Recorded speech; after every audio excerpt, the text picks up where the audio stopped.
Hello, welcome to Fateh sir GS classes. स्वागत है आपका यूपीएससी 2022 प्रीलिम सीरीज़ में। जैसे कि आपको पता है, इस सीरीज़ में हम लोग 1000 एमसीक्यूज़ करने वाले हैं और इसी सीरीज़ का आज हमारे पास है सेट नंबर 12। इससे पहले ऑलरेडी 11 सेट कंप्लीट हो चुके हैं। अगर आपने वो नहीं देखे हैं तो इस वीडियो के बाद वो ज़रूर देख लेना। और जैसे कि आपको पता है, ये जो पूरी की पूरी सीरीज़ है वो हम लोग लेके आए हैं करंट एंड स्टैटिक की। मींस इसमें करंट के टॉपिक भी होंगे एंड स्टैटिक के टॉपिक भी होंगे। तो ये दोनों को मिलाकर ही सीरीज़ तैयार करी गई है और ये बड़ी ही इंपॉर्टेंट सीरीज़ है हमारे प्रीलिम एग्ज़ाम के लिए। तो आपको ये भी पता है कि ये जो सीरीज़ है वो बाइलिंगुअल रहने वाली है। मींस इसमें जो स्टेटमेंट है मैं पहले वो इंग्लिश में रीड करूँगा, उसके बाद उसी स्टेटमेंट को हिंदी में एक्सप्लेन करूँगा। तो चलो स्टार्ट करते हैं। हमारा question number first, consider the following statement. The purple और lavender revolution was launched by the union ministry of science and technology. कि जो हमारी साइंस एंड टेक्नोलॉजी वाली मिनिस्ट्री है, उन्होंने एक रेवोल्यूशन लॉन्च किया है जिसका नाम है पर्पल रेवोल्यूशन और लेवेंडर रेवोल्यूशन। सेकंड स्टेटमेंट है, under aroma mission only first time farmers were given free lavender sampling. तो ये कह रहे हैं कि अरोमा मिशन के अंडर एक ही बार फर्स्ट टाइम वो जो फार्मर्स इसकी खेती कर रहे हैं उनको सैंपल दिए जाएंगे लेवेंडर के, एक बार ही, उसके बाद नहीं दिए जाएंगे। इसके अकॉर्डिंग जो हमारी स्टेटमेंट है वो फर्स्ट भी सही है और सेकंड भी सही है। तो जो हमारा आंसर होगा वो होगा option number C, both 1 and 2। Answer है जी सी हमारा। अब थोड़ी सी एक्सप्लेनेशन देख लेते हैं। लवेंडर कल्टीवेशन जो है हमारी, इसको under CSIR, council of scientific and industrial research का जो एक अरोमा मिशन है उसी के अंडर स्टार्ट किया गया है। और ये जो कल्टीवेशन है हम लोगों ने जम्मू एंड कश्मीर के जो रंबन डिस्ट्रिक्ट है वहाँ पर स्टार्ट करी है। ये एक पर्पल रेवोल्यूशन का पार्ट है। लवेंडर कल्टीवेशन, लवेंडर के फूल होते हैं और वो ऐसे होते हैं जैसे कि पिक्चर में आपको दिख रहे हैं ये वाले। इसी में आगे बताया गया है कि ये जो अरोमेटिक प्लांट्स होते हैं, अरोमा मिशन जिसके अंडर है अरोमेटिक पार्ट, वो खासकर ऐसे प्लांट जो हमें जैसे सेंट वगैरह बनाने के लिए, सुगंध वगैरह उसके लिए यूज़ किए जाते हैं, उसकी मैन्युफैक्चरिंग के लिए। इसकी एग्जांपल्स है लेवेंडर हो गया, रोज़ हो गया, मुस्क वाला हो गया। तो ये एग्जांपल्स है एरोमिक प्लांट्स की। CSIR है वो ministry of science and technology के अंडर आता है। और लेवेंडर कल्टीवेशन जो प्रैक्टिस की जाती है वो जम्मू एंड कश्मीर की लगभग सारी ही डिस्ट्रिक्ट में की जाती है। जैसे कि हमें पता है कि 20 डिस्ट्रिक्ट हैं, तो लगभग सभी में इसकी जो खेती वो करी जाती है। नेक्स्ट क्वेश्चन देखते हैं। With reference to the prime minister cares fund, PM cares fund, consider the following statement. Option number first है हमारे पास, it is a statutory fund with the prime minister as its chairman. ये कह रही है कि जो PM केयर्स फंड है वो एक स्टैट्यूटरी फंड है और प्राइम मिनिस्टर के चेयरमैन होते हैं। सेकंड स्टेटमेंट है, contribution to PM cares fund does not qualify as corporate social responsibility expenditure. कि अगर किसी ने इसमें फंड में डोनेशन दे दी है, पैसे डाल दिए हैं, उसको एज आ CSR, corporate social responsibility expenditure के अंडर नहीं डाला जाएगा।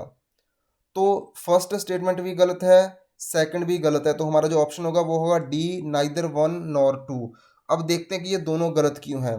क्योंकि पहले हम लोग देख रहे हैं कि PM केयर्स फंड की फुल फॉर्म क्या है। इसकी फुल फॉर्म है जी prime minister's citizen assistance and relief in emergency situation. ये एक ऐसा फंड है जो कि स्टार्ट किया गया है जिसमें कि हम लोग डोनेशन एक्सेप्ट करते हैं, जैसे कि कोविड-19 का इशू था उसके लिए, या फिर और कोई भी पैंडमिक होगी उस केस में इसमें डोनेशन एक्सेप्ट की जाती है बाय द गवर्नमेंट। ये एक पब्लिक चैरिटेबल ट्रस्ट है। हाँ जी, हमारी स्टेटमेंट में था कि ये एक स्टैट्यूटरी फंड है, स्टैट्यूटरी फंड नहीं, ये एक हमारा पब्लिक चैरिटेबल ट्रस्ट है जो कि रजिस्टर किया गया है 2020 को, मार्च 2020 को। इसके जो चेयरमैन है वो प्राइम मिनिस्टर हैं। सेकंड पार्ट फर्स्ट स्टेटमेंट का सही था, वो फर्स्ट वाला गलत था। अदर मेंबर्स इसके कौन कौन है, अगर बाकी मेंबर्स की बात करें तो जैसे कि डिफेंस मिनिस्टर हो गए, होम मिनिस्टर हो गए, फाइनेंस मिनिस्टर हो गए, ये सारे के सारे इसके मेंबर्स हैं। और अगर कोई कंपनी इसमें कंट्रीब्यूट करती है इस फंड में तो उसको कंसिडर किया जाएगा as a corporate social responsibility expenditure. तो CSR का ये पार्ट है। स्टेटमेंट में था कि नहीं है तो इसलिए वो स्टेटमेंट भी गलत थी। अगर कोई फॉरेनर इसमें कंट्रीब्यूशन देता है, डोनेशन करता है, तो उसको 100% टैक्स एग्जेम्पशन होगी। मींस फॉरेनर को टैक्स भी नहीं देना पड़ेगा, इतनी ये अच्छी स्कीम है। PM cares fund different from the prime ministers national relief fund, तो ये उससे अलग है। पीएमएनआरएफ, तो आपने सुना होगा, ये भी एक पहले फंड होता था जिसका नाम था prime minister national relief fund, ये उससे अलग है। इसको भी ध्यान में रखना, क्योंकि एग्जामिनर कई बार ऐसी स्टेटमेंट डाल देगा कि उसी का नाम बदल के कर दिया गया है या दोनों को मर्ज कर दिया गया है, कुछ भी ऐसा पूछ सकते हैं, तो ध्यान रखना आप लोगों ने। थर्ड क्वेश्चन है, with reference to armed forces special power act consider the following statement.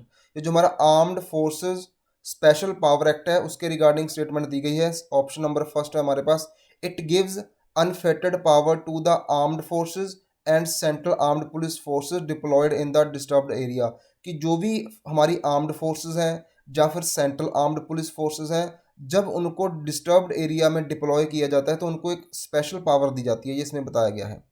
Second statement है, both the central government and state government has power to declare an area as disturbed.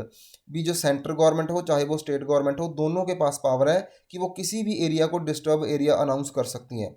हाँ जी, इसमें option number जो हमारा first statement वो भी बिल्कुल सही है, सेकंड भी सही है, तो हमारा आंसर होगा बोथ 1 एंड 2।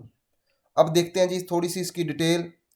ये न्यूज़ में इसलिए है क्योंकि अभी अभी नागालैंड में इस एक्ट के अंडर जो हमारी सिक्योरिटी फोर्सेस हैं उनकी पावर को और एक्सटेंड कर दिया गया है 6 मंथ के लिए। तो ये डिसीजन आया था दिसंबर 2021 में, 30 दिसंबर को। इट मीन्स जब तक हमारा प्री होगा तो लगभग तब तक ये वहाँ पर इम्प्लीमेंट रहेगा ये वाला आस्फा एक्ट। हम जिस डिस्टर्ब एरिया की बात कर रहे हैं उसको डिक्लेयर करने का जो पावर है वो सेक्शन 3 में आता है इसी एक्ट में, तो आपको सेक्शन भी याद रखना है। अब ऐसा कौन सा एरिया होगा जिसको हम लोग डिसाइड कर सकते हैं या डिक्लेयर कर सकते हैं कि भाई ये डिस्टर्ब्ड एरिया है।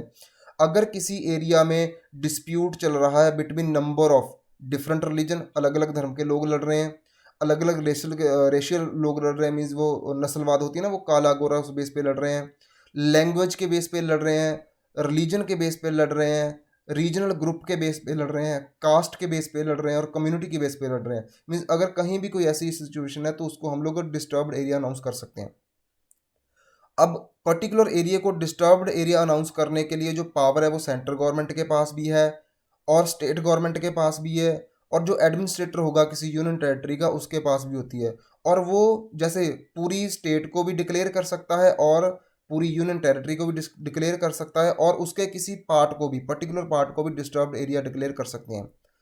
इससे पहले जो जो हमारा एक्ट है armed forces special power act, इसको एक और नाम से जानते थे जिसका नाम है जी armed forces Assam and Manipur special power acts. तो स्टार्टिंग में 1958 में इन दो स्टेट के लिए एक्ट बनाया गया था, लेकिन धीरे धीरे जो डिस्टर्ब्ड एरिया है वो अरुणाचल प्रदेश में भी क्रिएट होता गया, मेघालय में भी, मिजोरम में भी, नागालैंड में भी, और इवन जैसे पता है कि जम्मू कश्मीर का कुछ एरिया वो भी डिस्टर्ब के अंडर ही आता है। तो इसीलिए इसका नाम चेंज करके कर दिया गया armed forces special power act. तो नेक्स्ट क्वेश्चन देखते हैं, question number 4, consider the following statement regarding the जल जीवन मिशन। जल जीवन मिशन के बारे में स्टेटमेंट है जी हमारी। फर्स्ट स्टेटमेंट है हमारी, it aims to ensure assured tap water supply to all rural household by 2030। तो ये कह रहा है कि ये स्कीम है, इसका एम क्या है कि ये एश्योर करेगा कि जितने भी रूरल हाउस होल्ड हैं सबको 2030 तक पानी मिलेगा, टूटी से टैप वाटर मिलेगा। सेकंड स्टेटमेंट है, the fund sharing pattern between centres state is 90:10 for the Himalayan and north eastern state, कि जो इस स्कीम में फंड लगेगा उसका 90% सेंट्रल गवर्नमेंट देगी और 10% स्टेट गवर्नमेंट देगी, हिमालयन स्टेट के लिए एंड नॉर्थ ईस्टर्न स्टेट के लिए। तो अकॉर्डिंग टू बोथ स्टेटमेंट पहले वाली गलत है, सेकंड वाली सही है।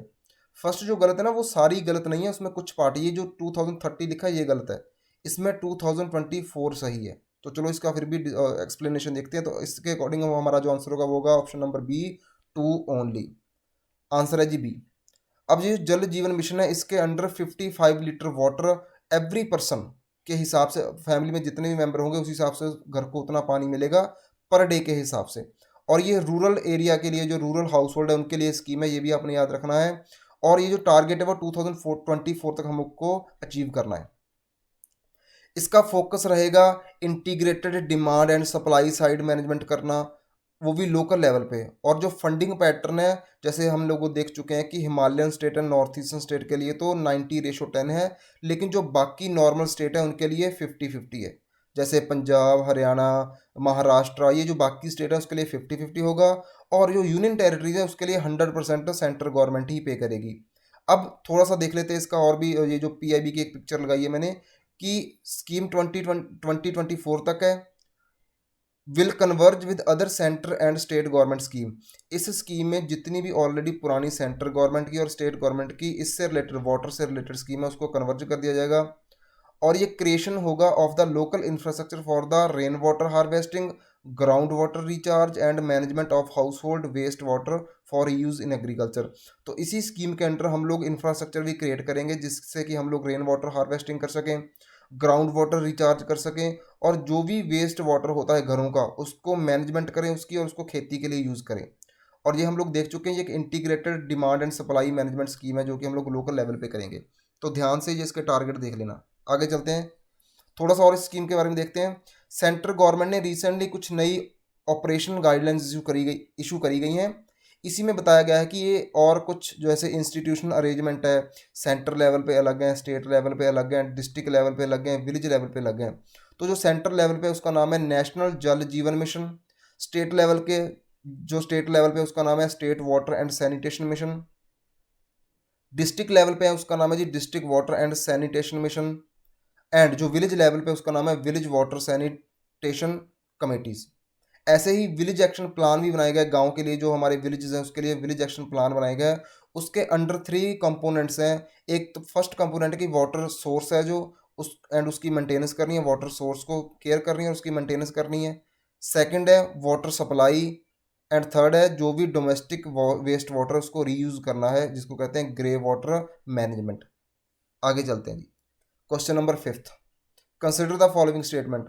फर्स्ट स्टेटमेंट है द जीएसटी कंपनसेशन, जो जीएसटी कंपनसेशन है is paid out of compensation cess every 2 month by the centre to state. Central government हर 2 महीने बाद, हर 2 मंथ के बाद स्टेट को कुछ ना कुछ कंपनसेशन देती है, जीएसटी कंपनसेशन, और वो कंपनसेशन आता है कंपनसेशन सेस से। फर्स्ट स्टेटमेंट ये कह रही है।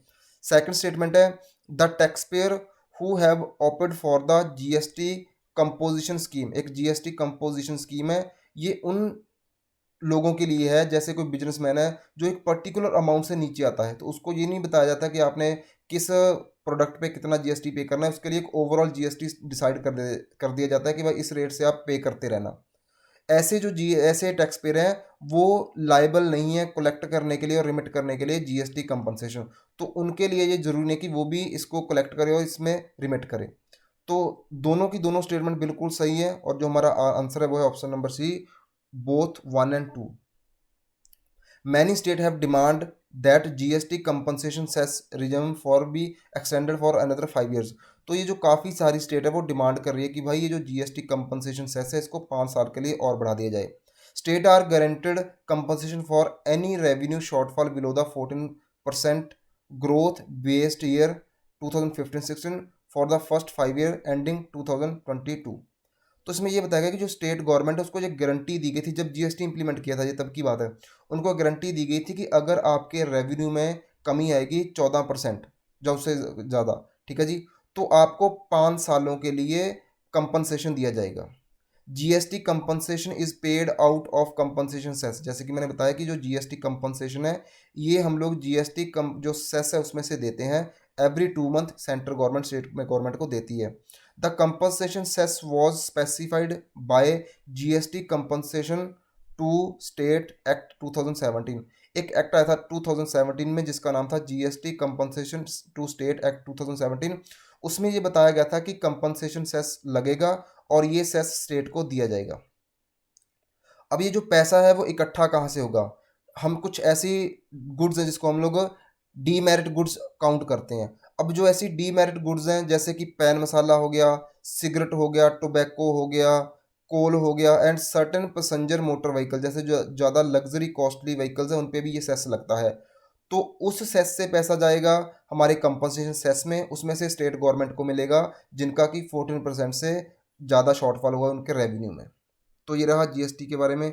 उम्मीद है आपको लेक्चर अच्छा लगा होगा।